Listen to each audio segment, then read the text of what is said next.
I made my first game jam, and a lot of things happened. A lot of game scope was very uncalculated. My goodness, this mouth on this model just doesn't work all that well. I decided to use Scratch because it's the only one I know how to use, and I did it in like middle school, but it wasn't a lot. But I still did know that I was decently good at using it, and I managed to make a whole game, so obviously I was right. Also, not to mention, I can't code at all.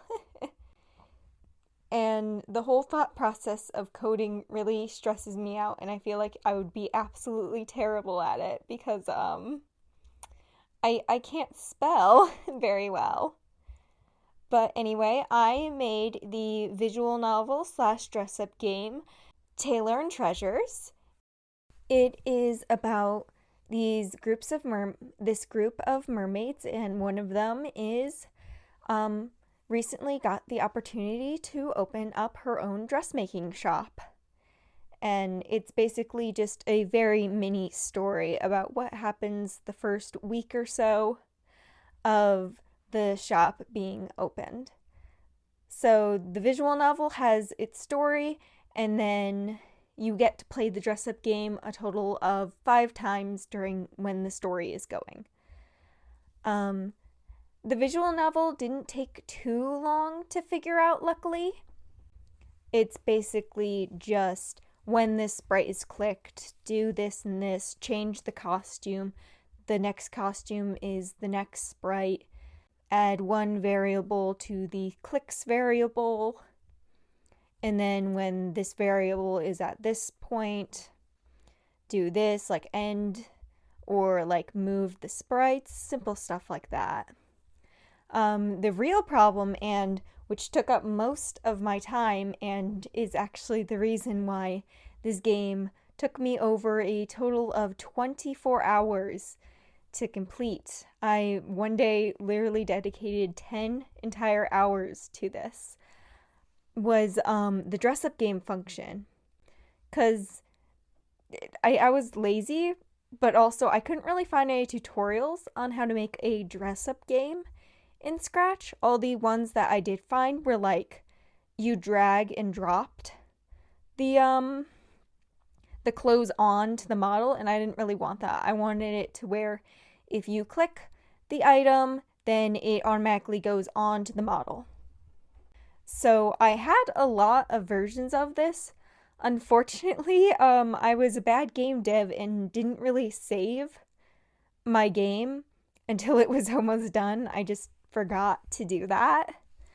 But I think that Scratch might have like a feature that shows you the previous versions of your game. So if I could figure that out, then I'll do that. But I have Valley Girl voice on right now. I don't know why. I don't sound like this. But yeah, originally I had it to where, and this caused a lot of lag, which is why I eventually had to change it. It also just made it easier in the end.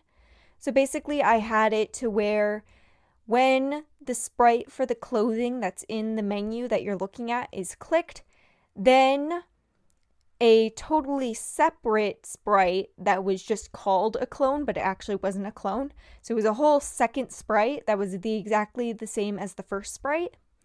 It would send a message over to it that would be like show clone. And so the clone would show up on the mannequin. So the quote unquote clone clone sprite would appear. But I also had to figure out functions to where, well, when that initial sprite wasn't clicked, how is it, or if the X button was clicked, because I also coded in an X button, how to get rid of the of the clone. But also, let's say that you're on the second page of the menu, but you clicked out a piece of clothing that was on the first page. If you wanted to get if you wanted to get rid of the item that is currently on and you press the X, well, it was difficult because I don't actually know how to explain it. It just was difficult.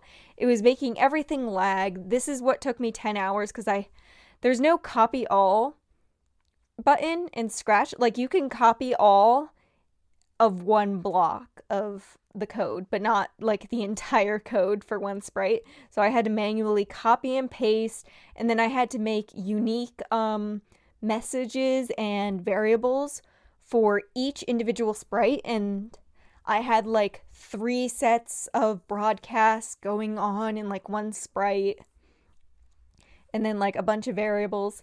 So that didn't work. It ended up making it super laggy by the time I tried to implement the color system. And so I ended up having to completely scrap everything. And luckily, the easiest step was to get rid of all of the clones, the fake clone sprites. So that helped a lot. It helped freed up a bunch of space. And I also got rid of all the broadcasts and just switched them with somewhat simple variables.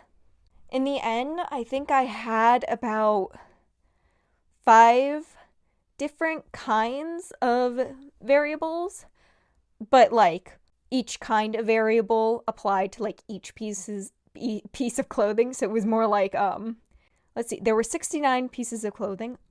Unintentional, by the way. So 69 times 5, basically, if we're just gonna estimate it. It was probably more, too, but... So that took at least half the month of time that this game jam was for. I also, surprisingly, at the beginning of this game jam, really overestimated myself because I thought, oh, well, there's another game jam I want to do. I could finish this in like a week. I submitted it like 3 hours before it was due. So no, I realistically could not have taken on a second game. Thank goodness I didn't. My mom was worried for me. I didn't tell her about my plans because I knew that she would have disagreed, and she was right to disagree. But, you know, she didn't know, so I kept that all to myself. But yeah, I don't know if there's anything else I can really Oh, the color changing system for the dress-up game. Yeah, that one was really cool. I didn't really know how I would do it, so I did it in a really, honestly, weird way. So, okay, when you put a piece of clothing on, a little dolphin, rainbow dolphin icon will go in place of where the clothing was first.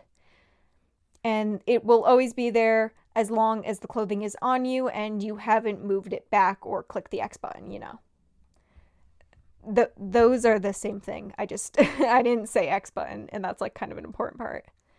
So if you click the rainbow dolphin that appears, rainbow because, you know, color wheel, a bunch of numbers will pop up above the dolphin. This won't always show because, you know, like overlapping stuff. I didn't care at that point. I didn't care at all.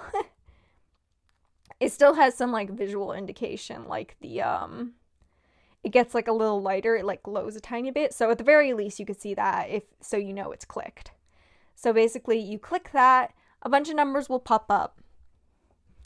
And then on your keyboard, going from 1 to 9, depending on which number you click, changes the color of the clothing. And I just use the in-game Scratch color mechanic. So that honestly worked out a lot better because I had zero clue how I was going to do that. A lot of the time it's just like, oh, switch the costume. I didn't want to do that. And also I would have had to figure out like a bunch of other button mechanics in order to like actively figure out how to do that. And like I wanted each piece of clothing you could do very separately. And I have it so when you click the clothing, it'll automatically give you the X button. And so I didn't really have room to do more than that. So it was just, that was the best way I thought of it. It was the easiest way, luckily. And it works to and it works. I also had to make in the mechanic of when so a certain item is requested in the dress up section. So I had to make it so one, you would see which item was requested, and two, when you click on it, that the check button appears.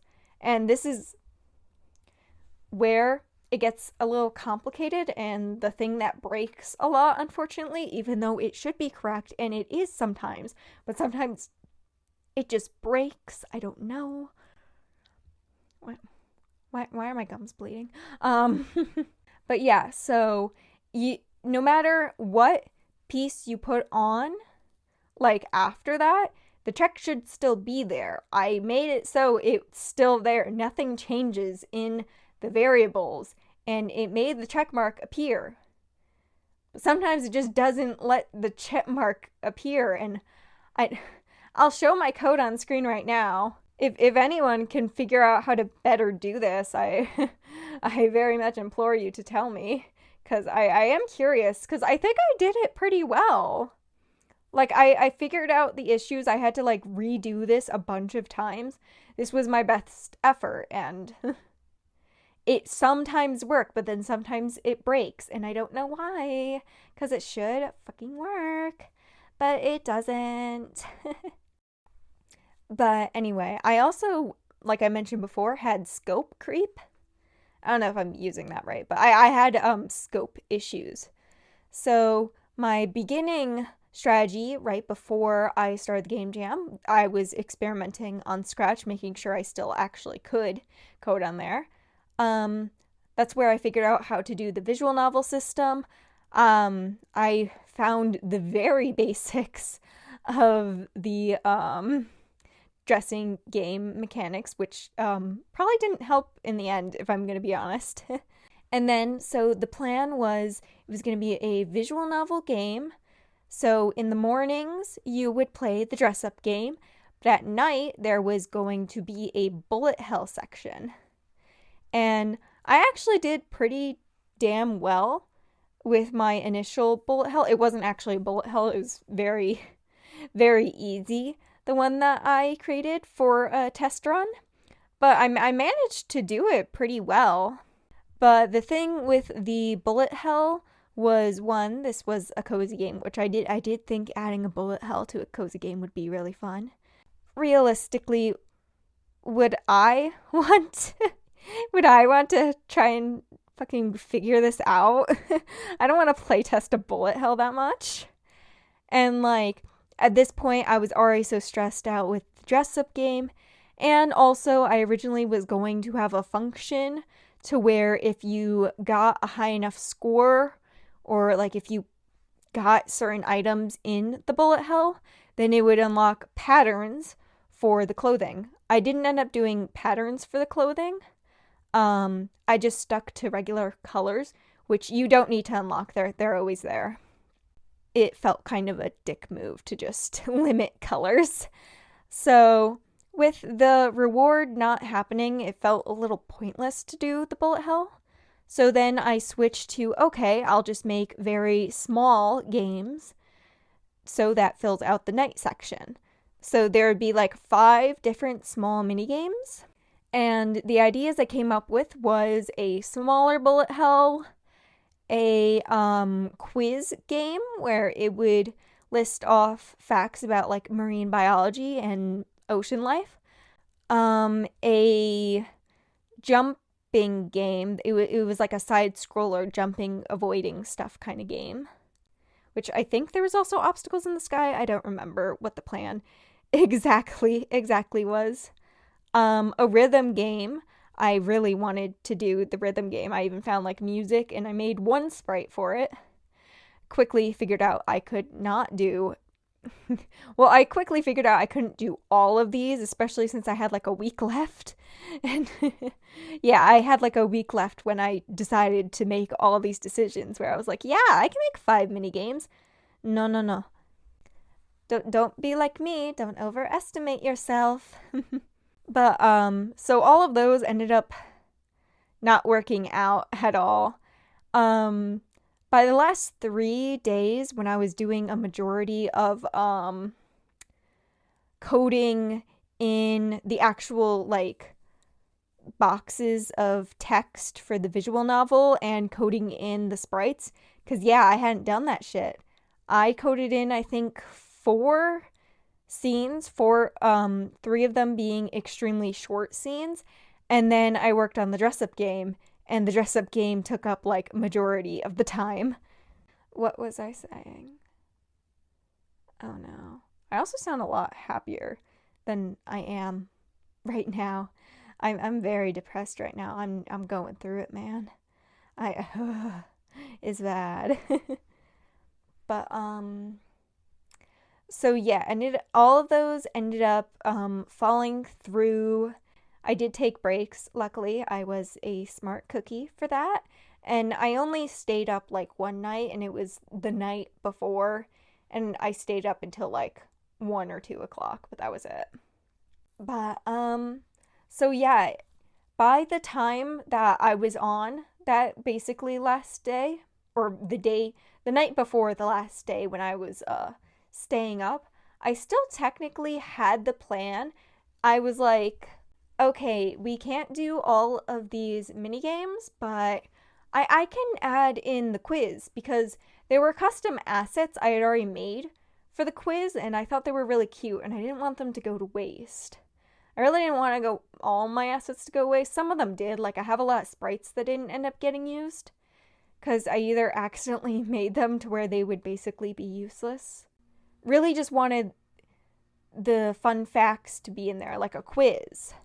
So the first plan was that it was going to be a quiz, it was going to be multiple choice, but then I would have to figure out how to make a quiz, and I wanted it to where questions wouldn't repeat. So, you know, it would be the randomizer, but then the randomizer could go on the same thing multiple times, and I did not want to figure all that out. And again, I had like maybe less than 24 hours at this point. So then I thought, oh, okay, maybe I should just add in little like title cards, if that makes sense. Like when you're watching an anime and it cuts to commercial and they have those little segments to break it up or whatever. I kind of thought it would be something like that. But by the end of me working, I decided there's no fucking way I'm gonna do that.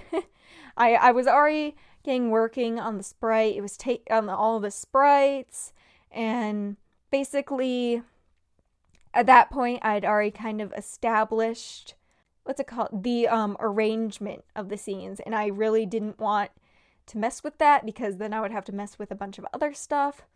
So I decided to forego the fun facts, sadly, which I do kind of think impacted it in the long run, because even though the game's main characters are mermaids and the main story does kind of revolve around their mermaid identities, it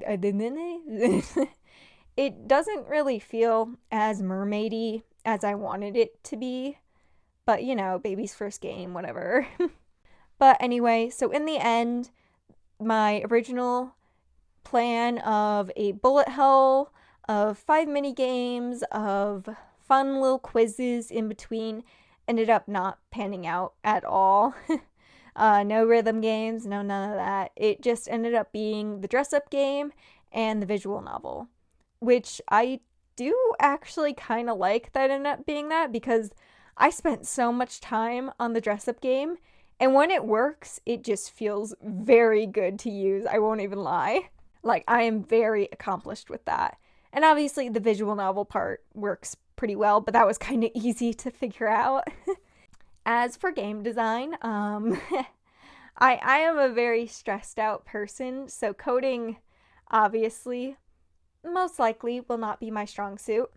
But I like the end product, which I feel like I don't know if coding's meant anyone ever finds it fun, but I think I just especially don't find it fun. I find it very stressful, and I get very anxious and I cry. As for using Scratch in the future, I don't think I will, just because there's a lot of things that I wanted to do that seem simple to be able to have like a block for, but there just wasn't. And like I said before, there's no like copy all. There's no proper copy all button. There's just like a lot of the layering system doesn't have numbers. It just has move forward, move backward. And I honestly feel like those are fundamentals that, at least for someone like me, I really, really would like the option for that. And there was just a lot of things where I thought, like, oh, I could do this, and that would be such a simple solution. But then, like, there's not an option for that. And I feel like there should be. Granted, again, I'm very much a novice to coding. But from what I've heard, I believe Godot, that's how people don't pronounce the T. I heard that Godot has a block function similar to Scratch. So whenever I decide to delve into the game dev territory again, I'm probably gonna try that out. Unfortunately, Godot doesn't support 3D games, but technically Scratch doesn't primarily do that either. You can, but like, same thing goes with Godot. You can, but you just need to kind of work your way to it. You have to make a program that isn't built for 3D, build it for 3D yourself. I think I'm going to take a relatively longish break, try not to jump into things. I'm also planning a lot more for this channel, and hopefully I'm going to open art commissions soon because I'm 19, I need money. I also, happy birthday to me! Whee! But so yeah, there's a lot of future endeavors I want to do, a lot more art. I like using the 3D model.